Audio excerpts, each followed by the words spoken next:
Hey there, welcome back to EndlessFoodPot channel. Today we are going to learn how to make a delicious Rava Pongal.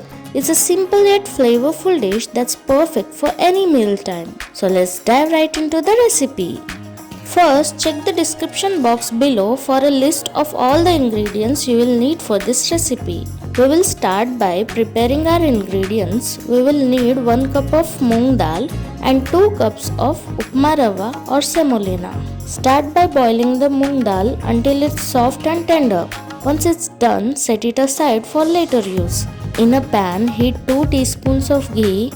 Once the ghee is hot, add 1 teaspoon of cumin seeds, finely chopped ginger and some peppercorns.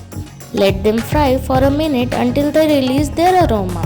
Next, add some cashew nuts and fry them until they turn golden brown. Then add a little turmeric followed by 3 green chilies and some curry leaves. Let everything fry together for a couple of minutes until the flavors blend well.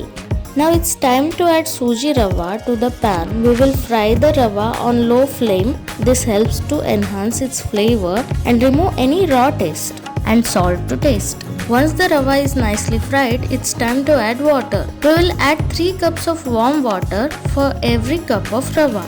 Since we have used 2 cups of rava, we will pour in 6 cups of water. Make sure to pour the water slowly and stir continuously to avoid lumps. Now add the boiled moong dal to the pan and mix everything well. Keep stirring until the mixture comes together and reaches a smooth consistency. To finish off our Rava Pongal, spread a little ghee on top of added flavors. Let it simmer for a few more minutes until it's heated through and well combined. And there you have it. Our delicious Rava Pongal is ready to be served.